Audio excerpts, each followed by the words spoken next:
Hello guys, അപ്പോൾ നമ്മൾ ഇന്ന് വന്നിരിക്കുന്നത് കോഴിക്കോടുള്ള കടലുണ്ടി പക്ഷി സങ്കേതത്തിലേക്കാണ്. ഒരു ബോട്ടിൽ 8 പേർക്ക് സഞ്ചരിക്കാം. 8 പേർക്ക് 1000 രൂപയാണ് ഇവിടുത്തെ ചാർജ്. മൊത്തം 30 ബോട്ടുകളാണ് ഇവിടെ ഉള്ളത്. കണ്ടൽ കാടുകൾക്കിടയിലൂടെയുള്ള യാത്രയാണ് ഇവിടുത്തെ പ്രധാന ഹൈലൈറ്റ്.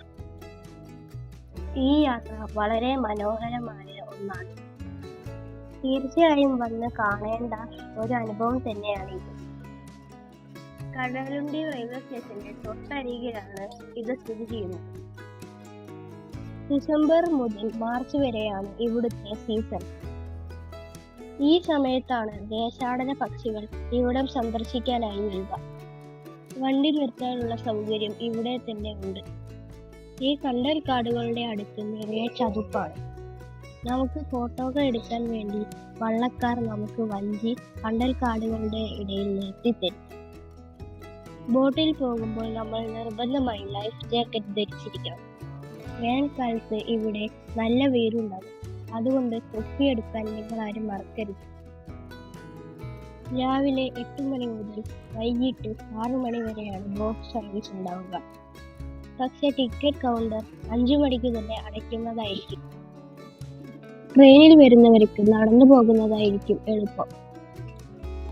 കുറച്ച് വർഷങ്ങൾക്ക് മുമ്പ് ഇവിടെ ഒരു ട്രെയിൻ അപകടം നടന്നിരുന്നു. അതിൽ ഒരുപാട് പേര് മരിച്ചിട്ടുമുണ്ട്. അതിന്റെ അവശിഷ്ടങ്ങളാണ് നിങ്ങൾ ഈ കാണുന്നത്. ആ പാലത്തിന്റെ അടിയിൽ ഒട്ടിപ്പിടിച്ചിരിക്കുന്നത് ഓയിസ്റ്ററുകളാണ്.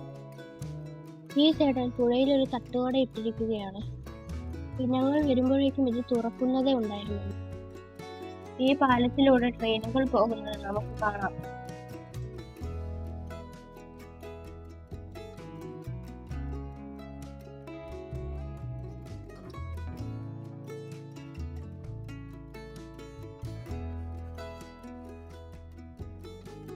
ഞങ്ങൾ ഒരു ദേശാടന പക്ഷിയെയും കണ്ടു. അവിടെ ഒരുപാട് കൊക്കുകളും ഉണ്ടായിരുന്നു.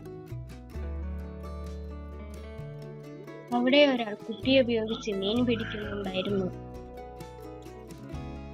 നിങ്ങൾ ഇപ്പോൾ ഈ കാണുന്നത് ഈ പുഴയുടെ നടുവിലുള്ള ഒരു ഐലൻഡ് ആണ്.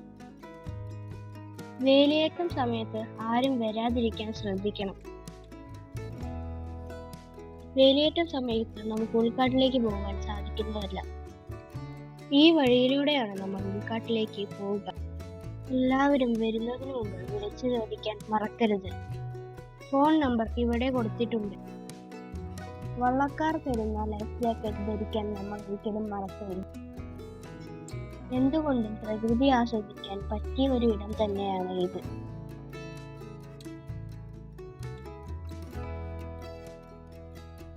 ജീവിതത്തിൽ ഒരിക്കൽ എന്തായാലും കാണേണ്ട ഒരു അനുഭവം തന്നെയാണിത്.